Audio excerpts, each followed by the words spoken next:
दोस्तों तेल तिलहन बाजार जिसमें सोयाबीन सरसों दोनों में उतार चढ़ाव के साथ कुछ दिनों से कारोबार देखने को मिल रहा था। हालांकि सरसों बाजार में भी काफ़ी अच्छी तेज़ी के साथ कारोबार देखने को मिल रहा है। बाजार दोस्तों 2 से 3 दिनों में काफ़ी अच्छी तेज़ हुआ है। और अब बाजार दोस्तों आगे किस रेंज में जाएगा, क्या फैक्टर है जो सरसों बाजार को अब आगे दोस्तों बढ़ने के लिए प्रभावित करेंगे? क्या बाजार अब यहाँ से 8,000 की रेंज तक जा सकता है? क्योंकि जिस प्रकार की तेज़ी अभी रोज़ाना बाजार में देखने को मिल रही है, इससे तो कुछ ऐसा ही लग रहा है। किसान साथियों, व्यापारी भाइयों, हम जो तेल तिलहन बाजार रिपोर्ट को यदि हम बताएं आपको, तो सरसों को लेकर अभी रिपोर्ट हमेशा सटीक साबित हो रही है हमारी। हमने पिछले भी कई रिपोर्ट दी थी हमारे दूसरे चैनल पर।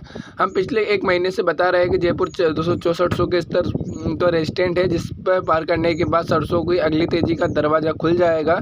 साथ ही में हमने यहाँ भी आपसे कहा था कि सरसों की आवक 5 लाख बोरी से नीचे रहती है तो सरसों 264 को पार जाएगी। अब आप देख सकते हैं दोस्तों, ऐसा ही हो रहा है। और भले ही दोस्तों भारत पाकिस्तान का तनाव हमारे सहारे जो भारत पाकिस्तान का युद्ध हुआ थोड़ा सा, उसके कारण बाजार 6400 के लेवल को केवल पार नहीं किया, बाकी उसे होल्ड भी रह रहा है। अब सरसों की आवक घटने से प्लांट की डिमांड निकलने लगी है। बाजार में दोस्तों तेज़ी अच्छी खासी देखने को मिल रही है। और दोस्तों सरसों का भाव अभी 6525 से दोस्तों जाकर हमें 64-75 पर बंद हो रहा है। कल की बात है दोस्तों, भरतपुर में हमने दोस्तों आज जो बाजार है दोस्तों वो 6050 का रेजिस्टेंस लेवल दिया था और उसे पार बाजार ने कर दिया और अब 6250 रुपये पर बाजार कारोबार कर रहा है।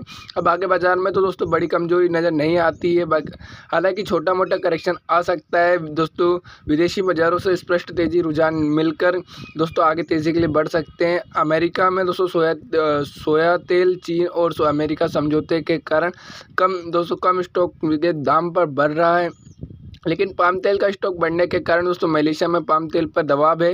दोस्तों सरसों बाजार में ऊपरी स्तरों से मुनाफा वसूली आ सकती है, क्योंकि ऊपरी रेट पर दोस्तों पूछ रखकर कमजोरी आ सकती है। इसलिए यहाँ से दोस्तों आगे बाजार में एकदम और ना बढ़कर धीरे धीरे दोस्तों बाजार बढ़ेगा।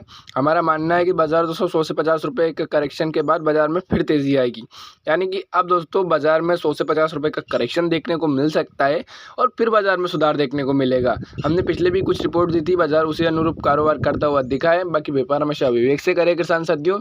अभी के लिए इतना ही, धन्यवाद। जय हिंद, जय भारत, जय जवान, जय किसान।